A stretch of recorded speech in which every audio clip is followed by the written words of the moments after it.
Hi everyone, thank you for watching this video. Now in today's part of the video, we'll be looking at measures of central tendency, namely to focus on one particular type of question involving mean, mode, and median with algebra. Without further ado, let's begin. Example 1. A survey was conducted to find the number of hours that the student spends watching television. So number of hours that the student spend watching television, this is going to be my data value X, which is 1, 2, 3, 4, and 5 number of hours. And naturally, the number of frequency will be F over here. And as you can see in this group data, which comes in a table form, the value for X over here, the one of the frequency is an unknown. So that means in this kind of question, they will give us certain conditions for us to find the relevant value for X. So now in part A, if the mode is going to be 2, so this means our condition over here is now that if the mode is going to be 2. What do you mean by if the mode is 2? When the mode is 2, that means the data value, the highest frequency, is the number 2. So 2 hours have the highest frequency. So that means my highest frequency that I can take now is the number 8. And in order for mode to remain as 2 hours, that means X cannot exceed a frequency of 8. That means X can be written as less than or equal to 7. Okay, or since I know that X is the number of times, it's a frequency, it's an integer value, I can also write that X is lesser than 8. But since this is a frequency, frequency cannot be negative, right? So we will have to write down, I'll be more specific in writing down another end of the inequality where X must be at least 0 or more than 0. So in this case, we will have two possible types of answers. Alright, now let's move on to the next part of the question. So now the next question begins by saying that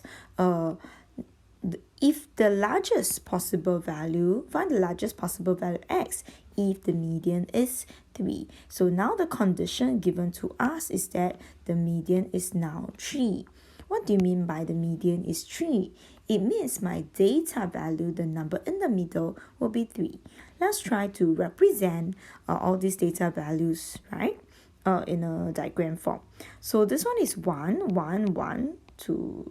1 will appear 5 times. There are 5 students who watches TV for 1 hour. 2 will appear 8 times. 3 will appear 6 times, following the frequency values that's given to us. Then 4, I do not know how many times it appears, but it appears X time. And 5 appears 1 time, correct? So in this case, if the question says that the median value is 3, that means one of these people over here must be the middleman, will be the man in the middle, right in the middle. So let's consider, since they say largest possible value, right? So the question says largest possible, that means I need to find the extreme ends, either the largest, if not then it might be the smallest. So in this case, I'm going to choose the tail ends of the row of 3.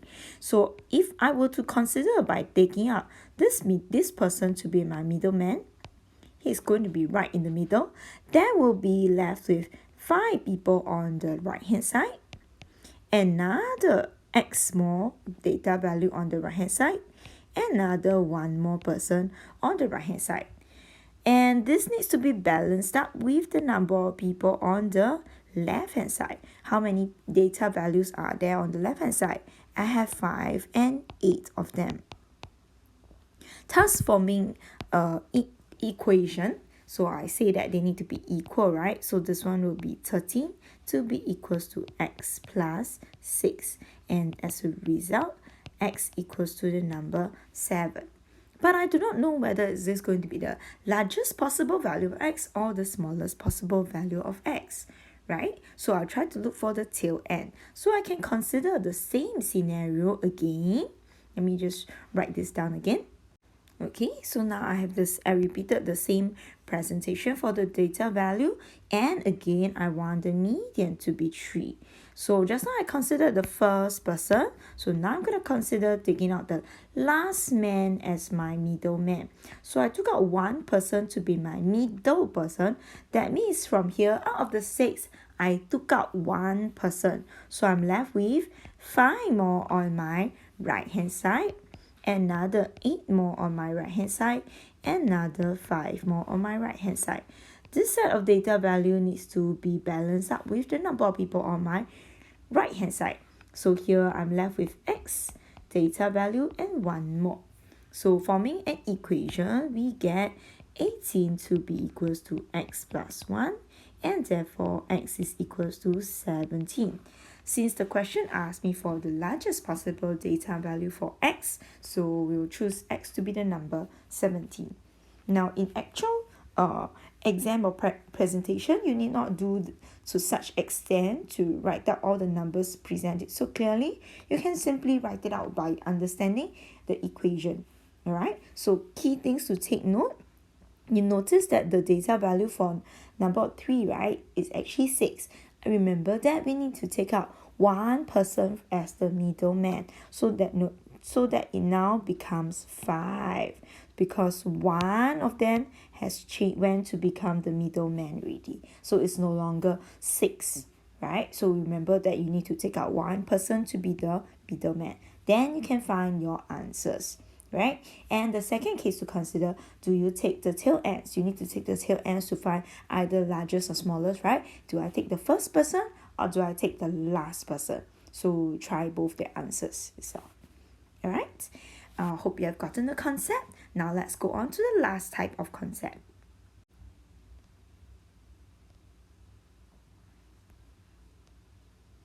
Okay, next part of the question now says that if the mean of the number is 2.5 hours, find the value of x. That means in this case, I have to find the mean. How do I find the mean? Right? Finding the mean, I need to take summation of my data value times my frequency, which is my fx, data value times the frequency. So 1 times 5, okay, and then data value times the frequency, data value times the frequency, right? So this will be all my data value, which is 1 times 5 is 5, 2 times 8, 16, 3 times 8, 3 times 6, 18, 4 times x, 4x, and 5 times 1, 5. I need to sum up all this fx value divided by my total frequency. Sum of my frequency. I'm going to add up my frequency. 5 plus 8 plus 6 plus x plus 1. Right? So from here, 5 plus 8 plus 6 plus x and plus 1 gives me 20 plus x itself, right? And I'm going to use all these values to help me to find the mean, all right, and relate it to the mean. So let me just copy down the values. 5, 16, 18, 4x, and 5. I will have my summation of my fx, my data value. Okay, 5 plus 16, 18, 4x, and 5. This is the summation of my fx. Divided by my total frequency, the summation of my frequency, which is 5 plus 8 plus 6 plus x plus 1. That gives me 20 plus x. So I'm going to use the over divided by 20 plus x. The mean itself is given to be the number 2.5. That's my condition. But for me to use algebra, I don't like to use decimal. So I'll convert this 2.5 to the number 5 over 2. Right? Then now we have formed an algebraic equation. Let us simplify our equation first. So let's see our numerator. 5 plus 16 plus 18 plus 5 gives me 44 plus another 4x remains here.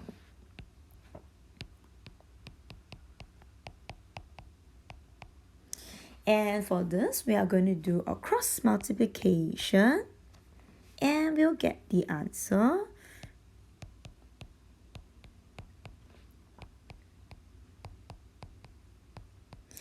Shifting grouping x aside, this is 8x, this is 5x, positive 5x, so we do a subtraction. And I do not want 88 over here, so I'm doing a subtraction. That will give me 12. And this is 3x, and that means x is equals to the number 4, right? So in order for you to double check, you can plug back x equals to 4 into the table and calculate mean and check whether is the mean really 2.5, right? With that, I come to the end of this part of the example. Please try the remaining questions in your worksheet for further practice. See you for the next lesson. Bye.